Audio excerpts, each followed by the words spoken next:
आणि बुलेटिनच्या सुरुवातीलाच रिपोर्ट आहे महाराष्ट्रातल्या एका महत्त्वाच्या घडामोडीविषयी। शिवसेनेतले प्रमुख एकनाथ शिंदे हे दिल्लीला गेले की चर्चा सुरू होते ती ऑपरेशन टायगरची।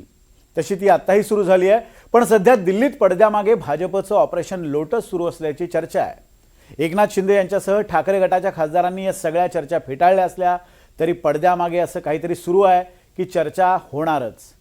काय सुरू आहे पडद्यामागे आणि खरं ऑपरेशन नेमकं कोणाचं आहे आपण पाहूयात।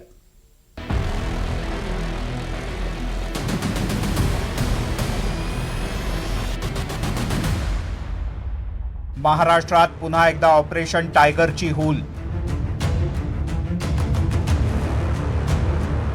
ठाकरेंचे 7 खासदार शिंदेंच्या गळाला। ऑपरेशन टायगर खरं की नुसताच बागुलबुवा?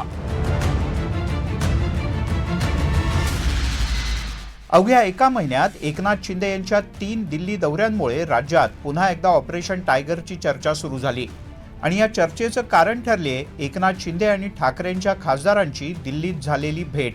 रविवारी 7 जून रोजी दिल्लीमध्ये एकनाथ शिंदे यांनी एक महत्त्वाची बैठक घेतली आणि या बैठकीला उद्धव ठाकरे पक्षाचे खासदार होते अशी माहिती समोर आलेली आहे। या खासदारांनी शिवसेना जॉईन करावी अशी ऑफर देण्यात आलेली आहे। एक प्रकारे एकनाथ शिंदे यांनी उद्धव ठाकरेंचा हा पक्ष आणि खासदार फोडण्याची सुरुवात केली होती। त्यासाठी केंद्रामध्ये मोदी सरकारमध्ये एक केंद्रीय मंत्रीपद दिलं जाईल अशी सुद्धा ऑफर देण्यात आली। पण ठाकरेंचे 7 खासदार खरंच शिंदे गटाच्या वाटेवर आहेत का? आणि 7 खासदार फुटलेच तर केंद्राच्या राजकारणात असा कोणता बदल घडणार आहे?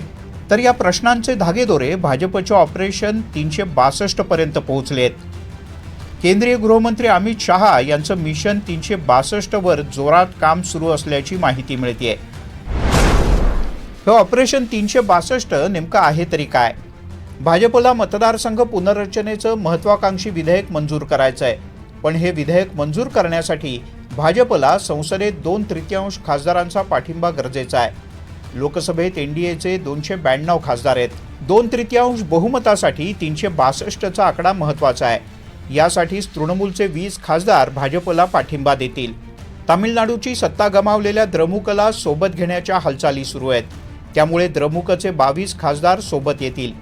या ऑपरेशनमध्ये शिंदेंना सुद्धा महत्त्वाची जबाबदारी सोपवण्यात आली आहे। एकनाथ शिंदे यांच्याकडे सध्या 7 खासदार आहेत।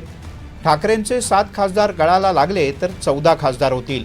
अशा पद्धतीनं एनडीए 348चा आकडा गाठून 362च्या टार्गेट जवळ पोहोचेल।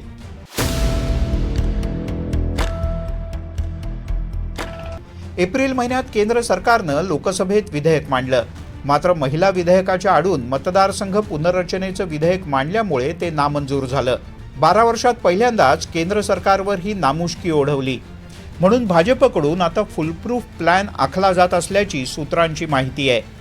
दरम्यान शिंदे गटाच्या नेत्यांनी ही चर्चा फेटाळल्यामुळे ऑपरेशन टायगरची नुसतीच हूल दिली जाते का असा प्रश्न उपस्थित झालाय।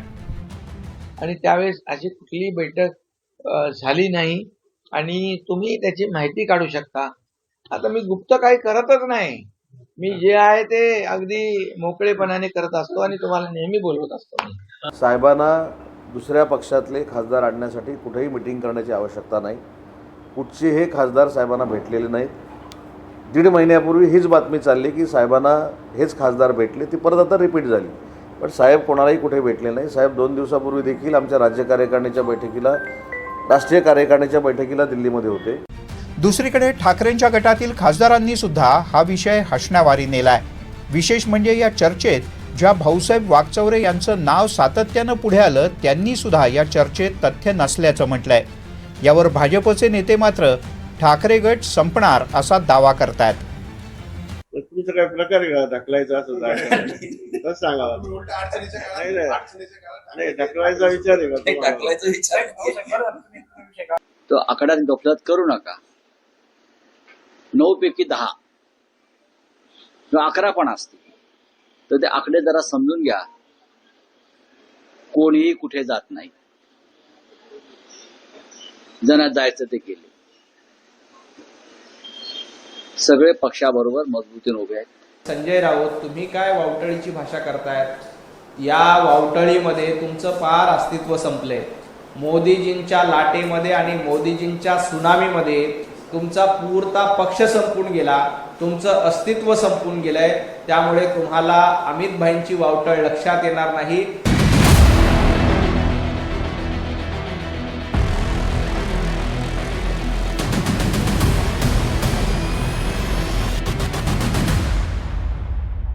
एकनाथ शिंदे यांचं ऑपरेशन टायगर 2 खासदारामुळे रखडल्याचं समोर आलेलं आहे.